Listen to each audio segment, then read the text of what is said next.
Welcome to the Doom Scroll News Report here on Radio Taiwan International, where I, Hanna Belinsky, and my co-host, Amanda Stevens, two writers, political by necessity, cover some of the biggest international news stories dominating our news feeds from the last week. I'm Hanna Belinsky, and this week we're talking about the AI bubble, or rather the question of whether such a bubble exists, and if it does, whether it'll burst. We'll also go over the situation in Argentina right now. And finally, since Amanda talked about plastic-eating bacteria last week, I wanted to chat a little bit about the power of mushrooms this week. This would be where I'd ask you whether you have ever tried magic mushrooms, but I don't think that kind of discussion is going to fly on the radio. So instead, I will just ask, do you have anything fun planned for the weekend, Amanda? The rain is supposed to clear out. The most magic mushroom I've ever had is a truffle. That was great. Really? I love them. I love truffles. I can't appreciate truffles. Very stinky. My boyfriend feels the same way, which is unfortunate for me because he's the chef in our household and he does not like them at all. I feel kind of ashamed because normally I can really get down with like complex flavors, but truffles I feel like complex is code for like very stanky because sometimes like it is. I love like stinky nasty cheese. And See, that's okay. also that people are like, yeah, what a complex flavor. And I'm like, let's be real, it smells like feet. But it's I just like stinky. the taste. Like it tastes good. Proof to my is complex flavor code for very stinky. Often or it is. Nasty in some way. But are you doing anything fun? Thanksgiving. It was on the mind because Thanksgiving is the great Thanksgiving is happening. Because in Taipei, we don't have actual Thanksgiving holiday, which means that I'm blessed to have a wide friend circle with many different Thanksgiving dinners. Excellent. And my boyfriend and I will be eating a lot of mashed potatoes because that's what we bring to every single one. Nice. That's the easiest thing to make. It's also one of the most disappointing for someone else to mess up, which is why we started bringing mashed potatoes. So true. So that's my weekend plan. Nice. The first of several holiday dinners. Friendsgiving.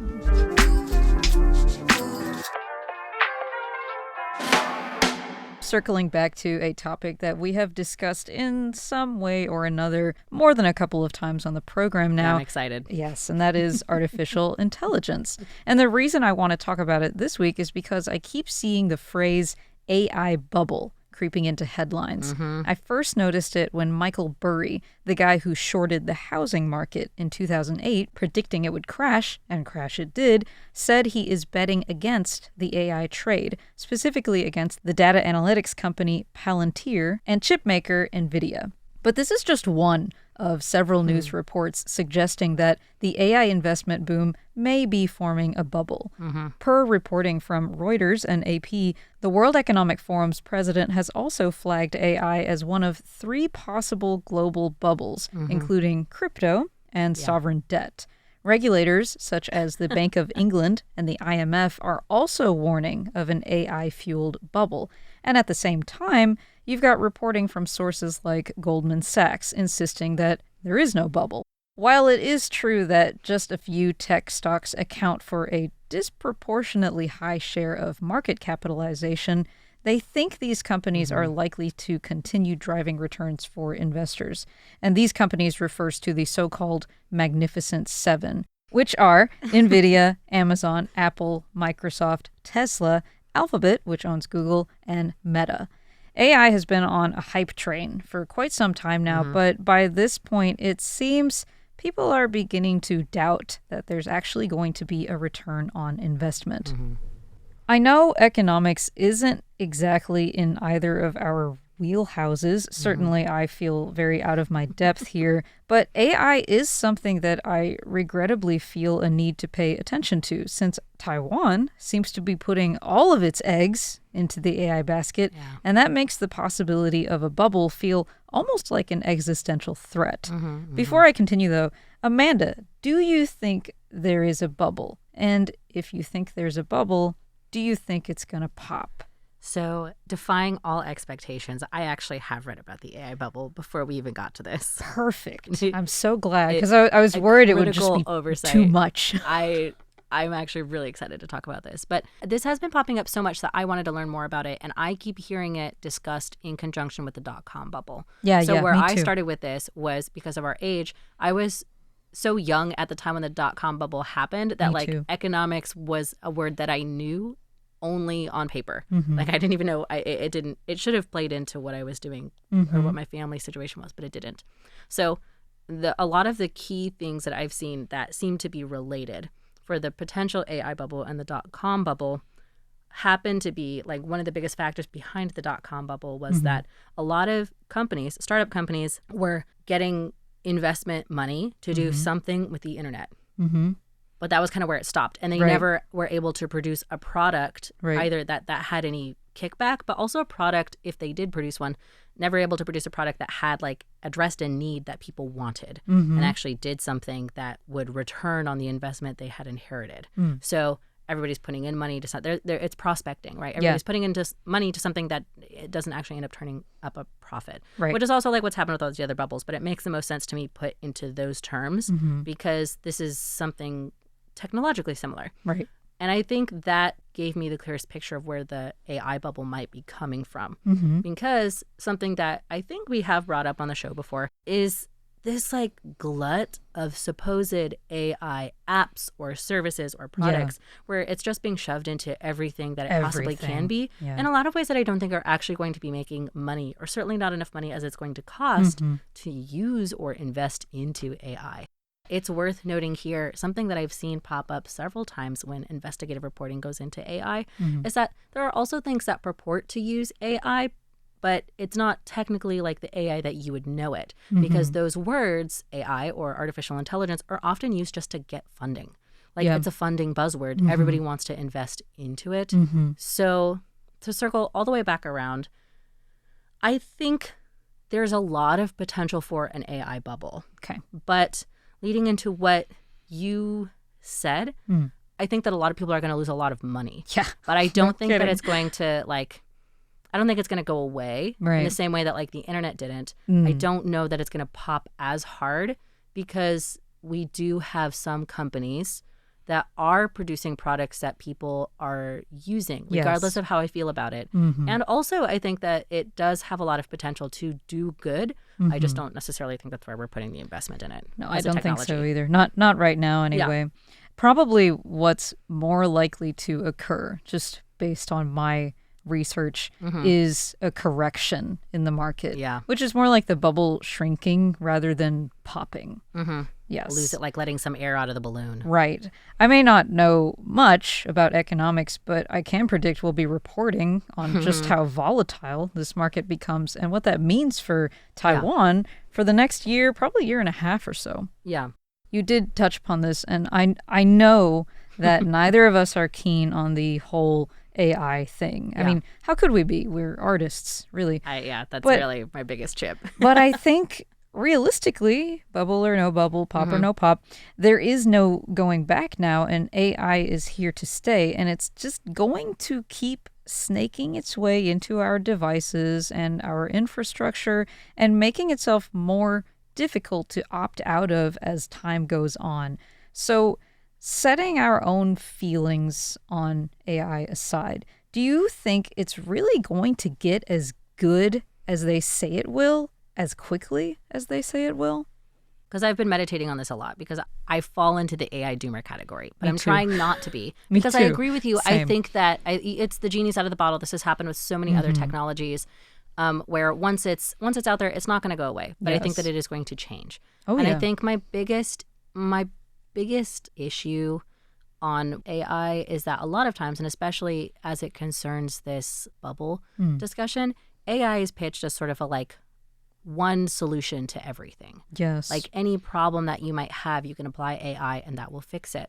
But obviously, giving it 1 or 2 seconds of critical thought, you know that that's too good to be true. Right. Right. Just like we had to learn with the internet, just like we had to learn with, AI now, right? So when we talk about, is it going to get as good as they say it will, I think that there's a lack of substantive permanent end goals.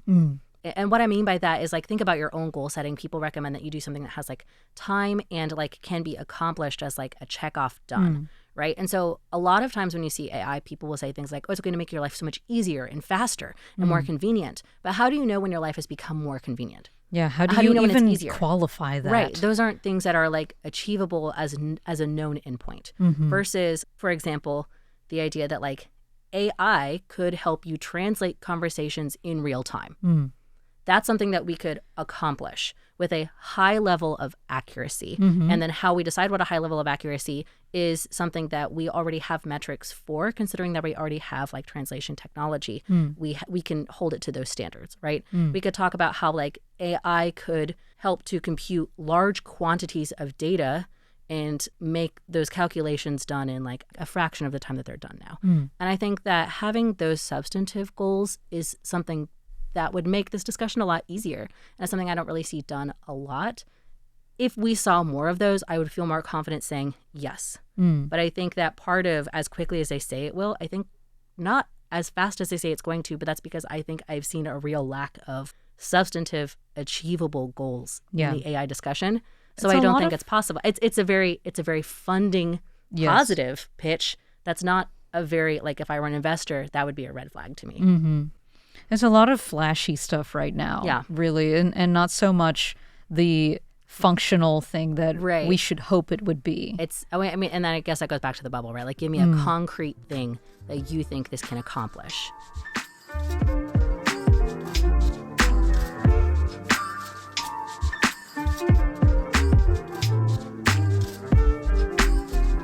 Today's episode has me thinking about the way they set up Monty Python episodes. And now for something completely different. Yeah, absolutely. Because I want to talk about Argentina, which is bubbles and loss of money is similar. That's true. There is something related there. Argentina is currently navigating a major political and economic transition under President Javier Milei and his party La Libertad Avanza. And honestly, things are not looking very good for them right now. Annual inflation is estimated at more than 300%, one of the highest in the world. The Argentine peso has tanked in value.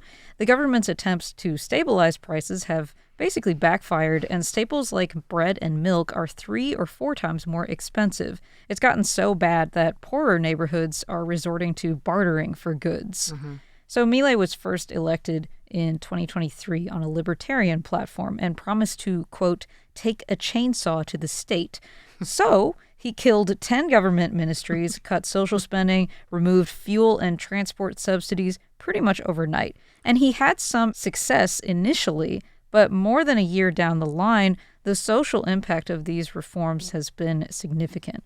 More than 200,000 formal jobs have been lost, 18,000 businesses have closed, and poverty and homelessness have increased in certain regions. Milei's austerity measures have mainly hurt the working class, of course, pensioners, and people with disabilities. The rich are mostly fine because that's libertarianism, baby. Really feels like he's a real student of Elon Musk. That's why I was laughing. These are all terrible things. Yeah. The chainsaw, the slashing government jobs, the looking at it as a purely number-based line. I have to confess, I didn't realize just how unstable things have been historically for Argentina, because when I think of Argentina, I think of the Nazis that fled there. I also think about my Honduran friend saying they speak the weirdest Spanish ever. But the more I read about them, the more I learn that a major economic crisis is just like another Tuesday for them. Yeah. So have you had your finger on the pulse at all when it comes to Argentina? Not as much as I learned when we were doing this, to be honest. I'm glad I picked this. We're learning something. Yes. I didn't know that it was so bad for so long. I knew bits and pieces, things that I'd heard. We've brought it up. I speak Spanish, which is only relevant insofar as like I then think it's interesting to keep up with news in Spanish-speaking countries because that's a good opportunity for me to practice. Oh yeah, that significantly expands like what you can learn about. Well, let's not overplay my hand. I'm not that good. But so I am interested in learning about what's going on there. And Argentina, what I have known this entire time is that Argentina seems to sort of function by its own rules in a way that I think on the outside would seem similar to Brazil, but functionally is very different. They're kind of an oddball out of the Latin American countries. Yeah, really. So in terms of all of this, it sort of seems to I brought up Brazil, I guess, because in my mind, it seems to resemble in some ways what Brazil has just shifted away from, if not economically, then at least politically speaking, moving from a strong man into a populist figure. Yeah. Who is now opposed to Trump. And the sort of opposite thing has happened in Argentina. But some of the pull towards Milei is, as I was reading from your articles, reactionary to having had a populist leader for so long. Yes. Which makes sense. That's kind of a global trend, right? Right. So it's like you go back and forth. Right. The thing Not you as didn't on like, the pulse, you but like again. I do know that it has been like unstable for a long time. Yes. And I'm glad we're coming back to this because it came to my attention about a month ago before these elections happened. They're now over, when Trump first promised to give the $20 million bailout to Argentina. I think it's billion. Sorry, yes, it is $20 billion bailout to Argentina, despite our government not being funded. That is another reason Argentina. I wanted to talk about this today, is because I learned Donald Trump is a fan of Milei and has said outright that that $20 billion bailout he is offering them to relieve their currency crisis is contingent on Milei's party maintaining their legislative majority. So the question I have is, what is Trump's end goal here? The new question on that is, how much did it sway the election? Because Milei did win. Now the U.S. is in the midst of negotiating a $20 billion payout to Argentina, which different sources will list whether or not that's advantageous or disadvantageous for the United States. I think that the American mind is not yet made up as to how advantageous that is. I think Trump's goal, honestly, like it comes down to a lot of things. When I think about Milei's goal, I think maintaining power. Of course. And again, when you remove the human cost and just reduce this to a discussion about numbers, his plan will work, it seems like, to pull Argentina out of a financial crisis. Right. For the economy, it would work. Right. Of course, even with how expedited it has been, it takes time. So looking at this as purely a problem removed from humans having to live through this time, then he needs time in order for his plan to come to success. However, that's not the like leisure that you were afforded as a leader of a country, because all of those things are obviously true, right? And one of the stories you listed discussed how homelessness spiked, homelessness, and I think it was like unemployment spiked up to 50% before they were reduced down to 30%. But people who live there, and analysts believe that it's not actually down to 30%. They just changed the metrics for how they judge. Yeah, they're cooking the numbers a little bit. Yes. Similar to how the United States decided to hide the unemployment ratio or whatever it was they did earlier. So as for Trump's plan, I honestly think it goes back to what I always say about him is like, big countries help other big countries. And I think what he sees is a guy who likes him, wants to be his friend, and is an ally to him. And that's his most important characteristic in his world is loyalty. And he sees somebody who could be loyal to him, who has power in the world as a president of another country. And so since somebody has been loyal to him and has proven, quote unquote, his popularity within his country, he views that as a good investment. Whether or not it's actually going to be fiscally a good investment, I don't think Trump has the best track record of knowing a good investment when he sees one, just based on his own financial records that we've seen. He likes any guy who is similar to him. He likes any guy who likes him. That too. He likes any guy who likes him.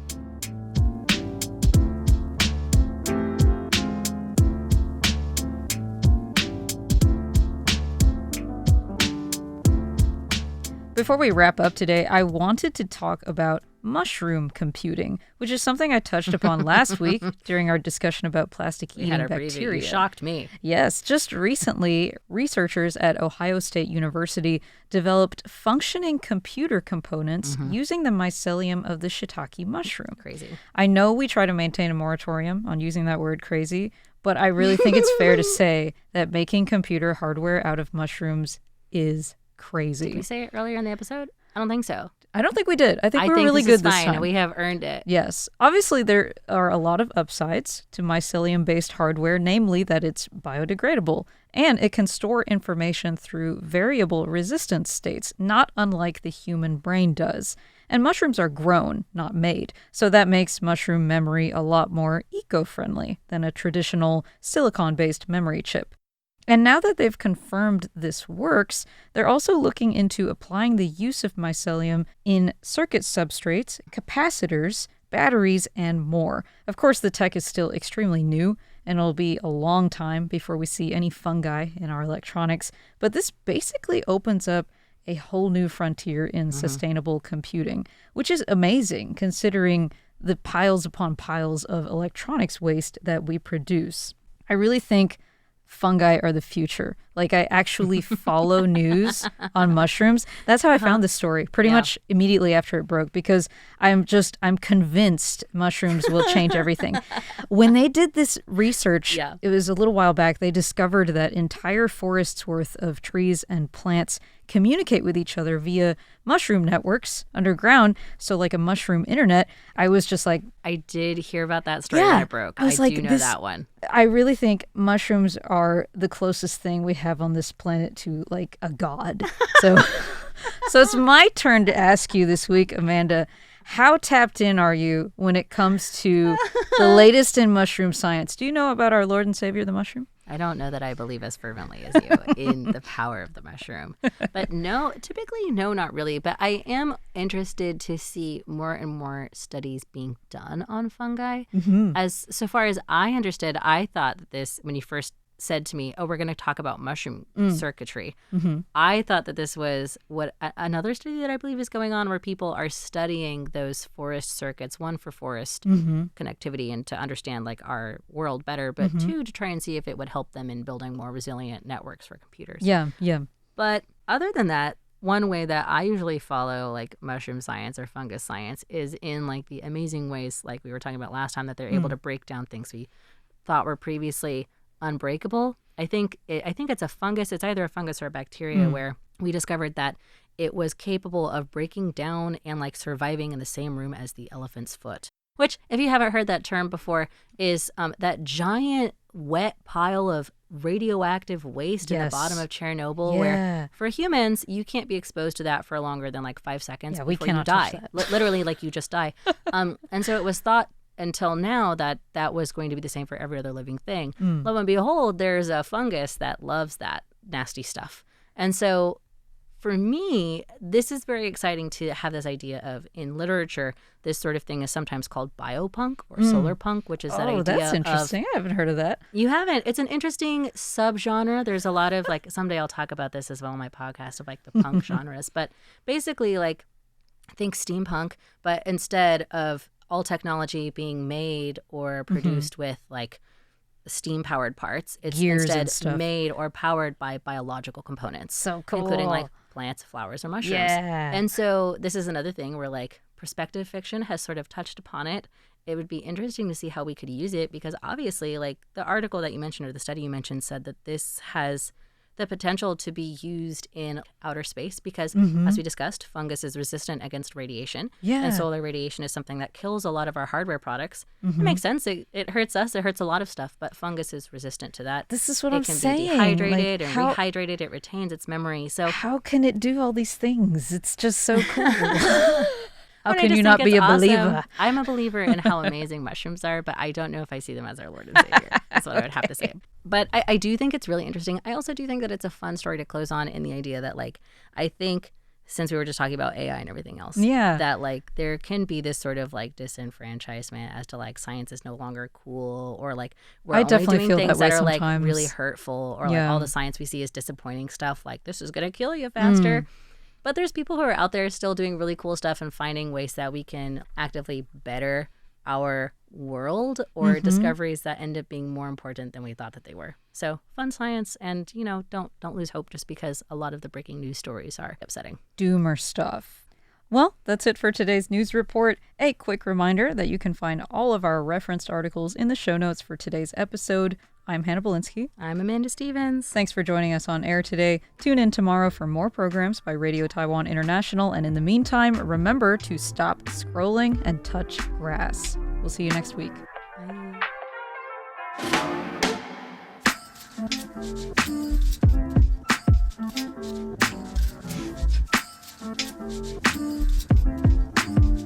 Bye.